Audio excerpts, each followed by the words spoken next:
أين الأمن؟ أين الأمان؟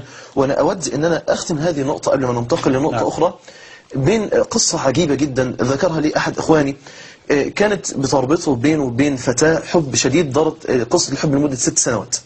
بعد ذلك حضر دروس ومن الله سبحانه وتعالى عليه بالالتزام، وسبحان الله هذا الأخ يعني قرر أنه يترك هذه الفتاة لله سبحانه وتعالى. فقال لي سبحان الله، قلت لها هذا الأمر يغضب ربنا سبحانه وتعالى ولا يرضى الله سبحانه وتعالى، والآن كل واحد منا في طريق، رغم قوة الحب وقوة العاطفة اللي كانت تربط بين هذا الولد وهذه البنت، وبالفعل كل واحد منهم انطلق في طريق. نعم. بعد ذلك انتقل هذا الولد إلى مسكن آخر، وسبحان الله تدور الأيام التزم وأصبح محافظ للقرآن، بل ومن دعاء لدين الله سبحانه وتعالى.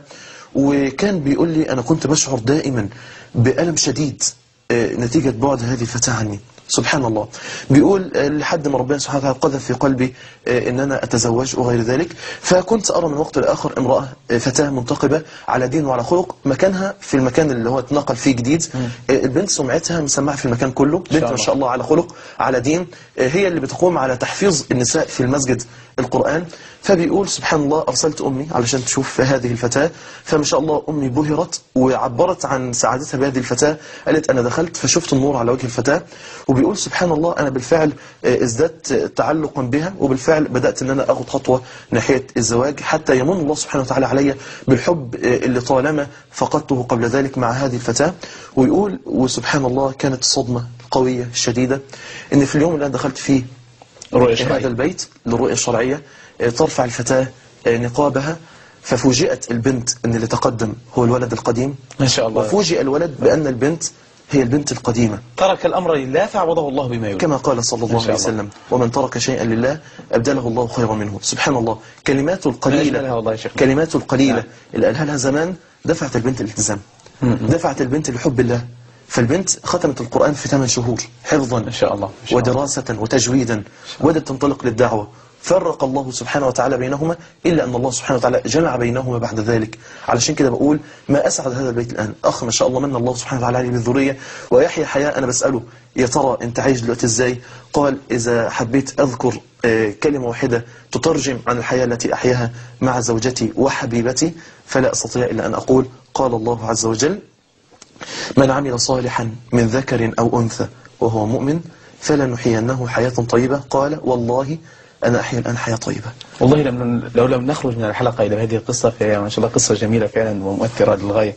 شيخنا الكريم، بعض الفتيات في الجامعة الآن حينما تأتي أحد أخواتي الملتزمات لتنصحها أن تبتعد عن هذا الشاب الذي تمشي معه، تقول أنني يعني أدرس أخلاقه وكذا، لأن احنا ناويين على الخطوبة، أنا ما عنديش استعداد إن أتخطب وبعد الخطبة تحصل مشاكل فيسيبني تكون اتحسبت عليه خطبة. تقول إيه؟ أقول ابتداء ينبغي علي ابتداء إذا كنت عايز أتخير يبقى التخير ده بما يحب الله ويرضاه، لأن الابتعاد عما يحبه الله ويرضاه سبيل دائما للفشل. ولا تظن أبدا أن الإنسان هيحصل على ما يحب بمعصية الله. يا ريت نحفظ كلنا أخواننا الشباب والأخوات يحفظوا هذه الكلمة، قلب من أريد في يد من أعصي، قلب من أريد في يد من أعصي. لا يظن أبدا إنسان إن هو من الممكن أو يستطيع إن هو هيجعل هذا القلب في ألفة ومحبة ومودة وأنا بعيد تماما عن الله سبحانه وتعالى. وأنا أقول فرق كبير أخي الكريم عمر بين حب يجعله الشيطان بين الولد وبين البنت وبين حب يجعله الله بين الزوج وبين زوجته. قال الله عز وجل ومن آياته أن خلق لكم من أنفسكم أزواجا لتسكنوا إليها وجعل بينكم مودة هي المحبة. من الذي جعلها؟ هو الله سبحانه وتعالى. فينبغي عليها ابتداء إذا أرادت أن تختار فلتختار بالطريقة الشرعية التي أرادها الله سبحانه وتعالى ووضحها لنا النبي محمد صلى الله عليه وسلم. إنما النهاردة تكون حجة لنا إن أنا أتعرف على هذا وأتعرف على هذا وأتعرف على هذا علشان بعد كده يكون اللي أنا عايزاه فعلا يتناسب معي. سبحان الله، الشرع جعل لنا البدائل. نعم. البدائل عن الفترة اللي كانت موجودة في الجاهلية قديما، اللي ربنا سبحانه وتعالى قال محصنات غير مسافحات ولا متخذات أخدان، يعني اللي انت تختارها لابد تكون صاحبة خلق صاحبة دين لم يكن لها عشاق قبل ذلك.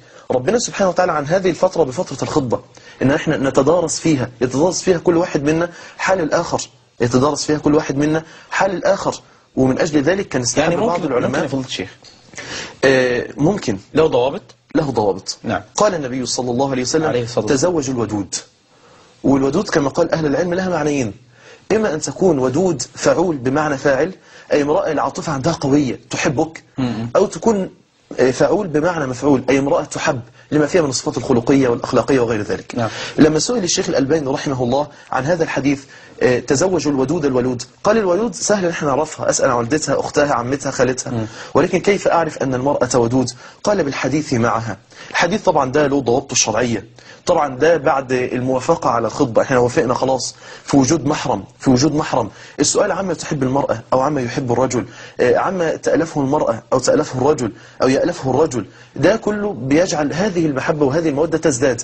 بل انظر أخي الحبيب عمر، الخطبة أمر الله فيها بشيء كان محرما قبلها. أنت تعرف أن النظر للبنات حرام. نعم. وقل للمؤمنين يغضوا من أبصارهم وقل للمؤمنات يغضضن من أبصارهم.